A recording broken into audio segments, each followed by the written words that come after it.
여러분 안녕하십니까. 장제원 의원이 지금 10년 전 일로, 정확히 10년 전 일입니다. 지금 성폭행 혐의로 지금 경찰의 수사를 받게 됐고요. 경찰의 소환이 지금 이루어진 상태입니다.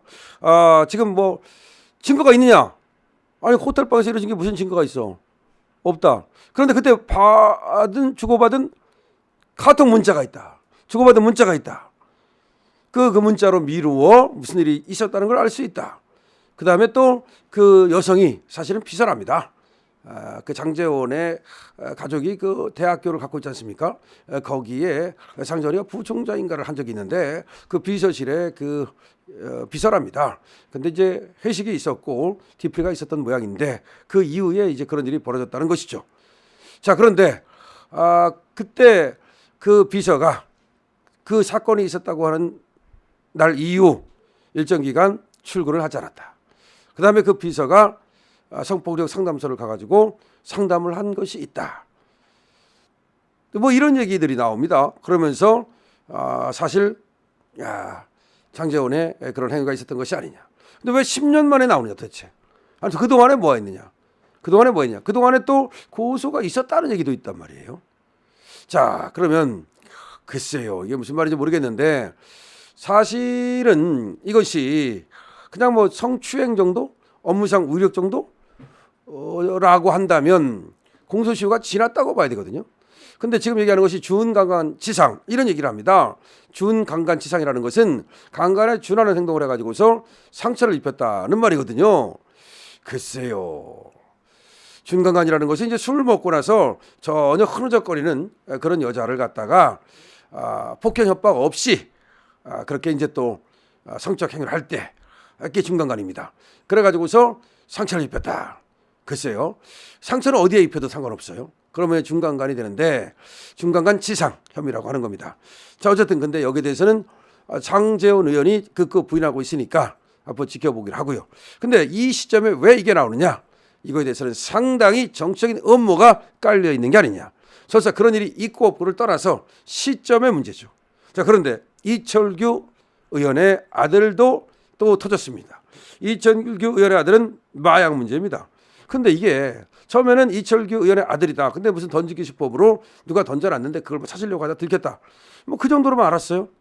그런데 그게 아니다. 그 차량에 며느리도 타고 있었다? 이게 무슨 얘기야?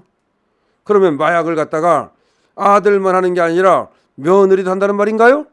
지금 난리가 났습니다. 이철규 의원 며느리도 대마 공범으로 지목, 피의자 입건했네요. 범행 당시 남편과 동승, 대마 공범이다.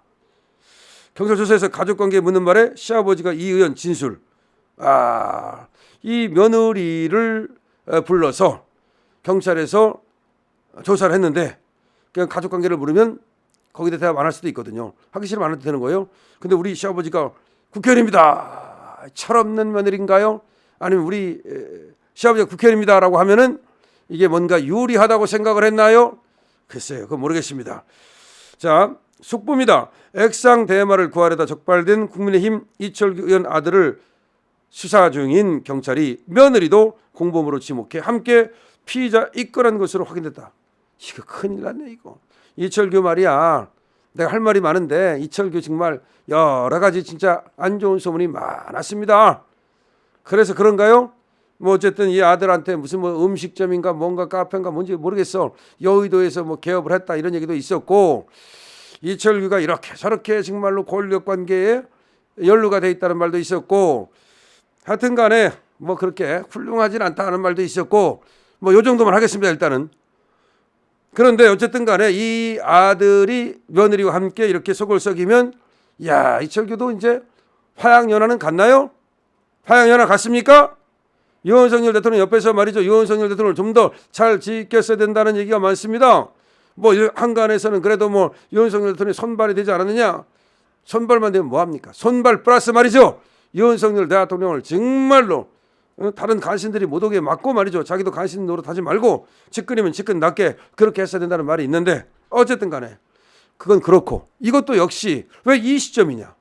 왜 이철규도 이 시점이냐. 이게 문제예요. 그러니까 장제원이 잘못했는지 안 했는지는 내가 어떻게 하겠습니까? 어쨌든 그거는 수사를 통해서 나오겠죠. 여러분들 어떻게 알겠습니까? 수사를 통해서 나오겠죠. 그러니까 가업에 대해서는 말하지 않겠습니다. 자, 이철규도 말이야. 이 며느리하고 뭐 아들이 대마를 했는지 안 했는지 그건 저도 몰라요. 어쨌든 수사를 하고 있다니까 가능성은 있겠죠.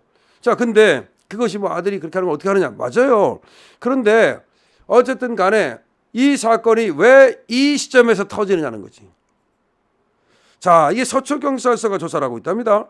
이철규의 아들인 30대 이모 씨가 범행에 이용한 차에 며느리 A씨 등 2명이 동승한 정황을 포착하고 이들을 마약류 관리법 위반 여부로 입건했다. 이게 뭐야 또? 이 아들과 며느리, 야, 그럼 2명이라는 거야? 아들과 며느리 이 둘이야? 아니면 며느리 A씨 등 2명? 그러면 아들, 며느리 다른 놈 하나? 다른 놈 하나 같은데. 야, 이거 뭐야 또. 싸해진다. 싸해진다.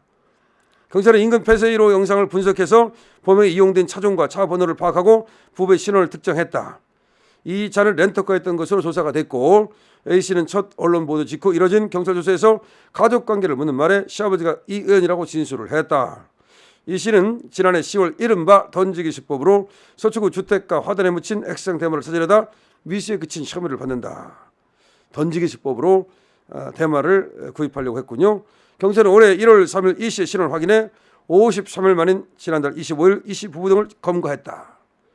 이 씨는 체포 직후 간이 시약 검사에서 음성 반응을 보였다. 일단 음성이 나왔네요.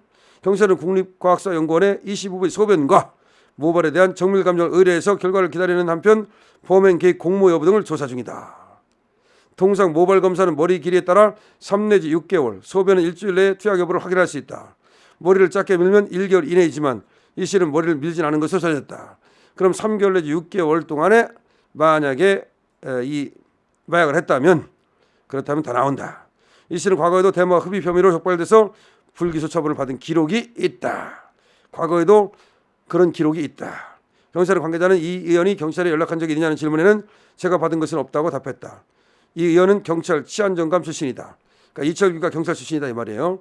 근데 경찰한테 혹시 잘 봐달라고 전화를 했을 수도 있지 않습니까? 그래서 그런 전화가 온 적이 있습니까? 라고 기자가 물었더니 내가 받은 건 없다라고 얘기하더라. 내가 받은 건 없다? 그것도 이상하네. 어쨌든 마약류 관리법 대마 수수 미수 혐의로 경찰 수사 받는 것과 관련해 이 아들이 그렇게 받고 있는 거죠. 이 의원은 이렇게 말했습니다. 자식이 불미스러운 일에 연루돼 심히 송구스럽다. 잘못이 있다면 응당 법적 책임을 지는 것이 도리다. 경찰 수사에 성실하게 임하도록 조치하겠다. 자, 어쨌든 간에 말이죠. 사실은 권성동, 권영세도 참 아웃인데 한동훈은 말할 것도 없고 장제원이도 참 이렇게 저렇게 지금 저렇게 가 있는데 장제원이도 대통령 옆에서 열심히 한 거 인정하고 하지만 또 어쨌든 간에 그렇게 대통령과 멀어진 이유에 대해서 말이 많고 이 이철규가 사실은 또 정말 대통령을 잘 모시지 못했다는 말도 많고 지금은 대통령부터 조금 멀어진 것 같긴 해요. 지금은 뭐 어떤 역할도 못하잖아. 나다르크도 아니고 나경원도 아니고 민다르크 김민전도 아니고 그다음 뭐 윤상현처럼 열심히 하는 것도 아니고 김기현처럼 하는 것도 아니고 어디 숨어버렸어. 그 하나 별로 글쎄 모르겠어. 윤석열 대통령 지키는데 옛날에는 말이야 친윤 뭐 4인방 모르겠어. 어쨌든 그런데 이 제가 얘기하는 거는 이 양반들은 이 양반들대로 이제 조사를 받고 하면 되겠지만 이게 윤석열 대통령과 관련해 가지고서 무슨 그런 것들이 있고 근데 장제원은 조금 10년 지난 걸 진건했다는 것이 약간 이상해. 캐비넷을 털은 게 아닌가 싶은데 근데 이철규도 과연 그러면 이건 우연인가? 글쎄 그건 모르겠네. 이것도 근데 뭐를 좀 이렇게 근데 이철규는 아닌 것 같아. 장제원하고는 조금 다른 것 같긴 한데 이철규는 그냥 수사를 하는 과정에서 이렇게 나온 얘기고 장제원은 10년 전에 걸 털었다는 거는 뭔가 좀 냄새가 나고 어쨌든 간에 말이죠. 지금 이런 얘기가 나오고 있습니다. 그렇지만 윤석열 대통령은 지금 이제 딱 석방이 됐는데 어쨌든 장제원에 대해서 이철규에 대해서 이런 것들이 혹시라도랍니다. 윤 대통령 죽이기라면 아예 그런 생각을 하지도 말고 나오는 대로 뭐 예를 들어서 있다면 그 뭐 상관없지만 윤 대통령한테 어떻게 뭐 엮어보려고 윤 대통령하고 무슨 수사를 하다가 얘들 수사하다가 윤 대통령에 대해서 뭐 또 다시 뭐 연결된 거 있나 뭐 그런 거 명태균 뭐 짜고저쩌고 한 것처럼 말이야 그런 생각을 한다면 아예 그만둬주기 바랍니다. 어쨌든 이철규 아들뿐만 아니라 며느리까지 걸렸습니다. 물론 이철규가 뭐 국회의원이라 하더라도 지금은 영향권은 별로 없기 때문에 사실은 뭐 그것도 이철규 아들 문제고 며느리 문제이기 때문에 크게 이렇게 연결될 것 같지는 않지만 이런 일은 결코 그렇게 뭐 유쾌한 일은 아닙니다. 자, 장제원 일도 그렇게 유쾌한 일은 아닙니다. 우리 국회 입장에서 말이죠. 앞으로 근데 다만 저것들이 이걸 이용하지 못하도록 이건 또 우리가 단도를 해야 되겠습니다. 강시엽 TV입니다.